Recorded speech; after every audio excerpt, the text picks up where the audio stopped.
What's up guys? Kumusta kayo at kumusta ako? Sana okay lang ako at okay lang kayo. Here we go again. So ayun nga guys, may nagtanong sa atin kung pwede daw ba matulog sa oras ng duty. Tara, pag-usapan natin yan.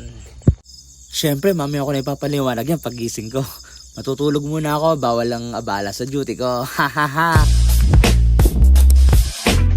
Okay then, magandang gabi. Di ka lang pala pusa, dati ka rin kambeng.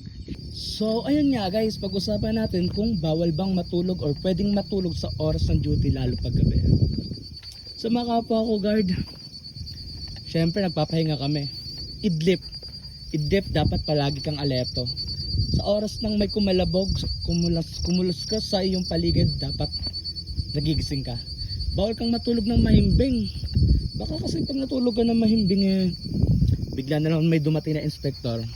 Pwede kang picturean, mapagalitan, suspend, violation, pwede kang paalisin.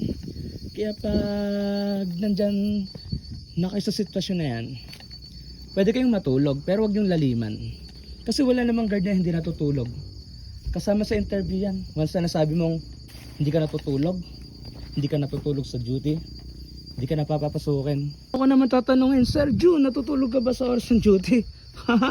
Ako matutulog talaga ako. Anong idlip-idlip? Matulog tayo. Siyempre wag natin pabayaan yung ating lifestyle. Bawal tayo magpuyat. Siyempre, hindi, joke lang guys. Umiidlip ako, natutulog ako. Pero nap lang, hindi yung sobrang lalim. Baka may biglang dumating, mapagalitan ako. Kaya kaming mga guard, medyo mahirap din pag gabi. Madali na mahirap kasi wala halos kaming ginagawa pag gabi. Tamang libot lang ng ganito. Gawa ka ng kalokohan. Flashlightan mo kung may multo. Wala, diba? Pagtulog sa gabi, hindi naman gano'n siya nakaka-apektado sa trabaho. Pero kailangan lang continuous yung iyong ginagawa. Hindi mo mapapabayaan yung iyong area. Tapos, bakit may flashlight nakatutok sa akin? Pero pinakamagandang paliwanag, kailangan namin magpahinga. Kailangan namin umidlip. Wag lang naming laliman. Dapat mababaw lang. Kasi paano na lang kung natulog kami ng sobrang lalim tapos may mga tao na pala sa paligid na hindi namin namamalayan. Maaari kaming batuin or pagtripan, agawan kami ng armas kung anong hawak namin. Pwedeng mangyari yon. Tapos pag may magnanakaw, hindi namin mamamonitor kasi natulog kami. Kaya hanggang kaya namin umidip lang, bawal laliman, para sa trabaho din. Siyempre binabayaran kami rito. Hindi naman kasi kami binabayaran para matulog lang. Binabayaran kami, magbantay, maayos ang area. Para sa akin, pwede naman tayong matulog or magpahinga. Or nap lang.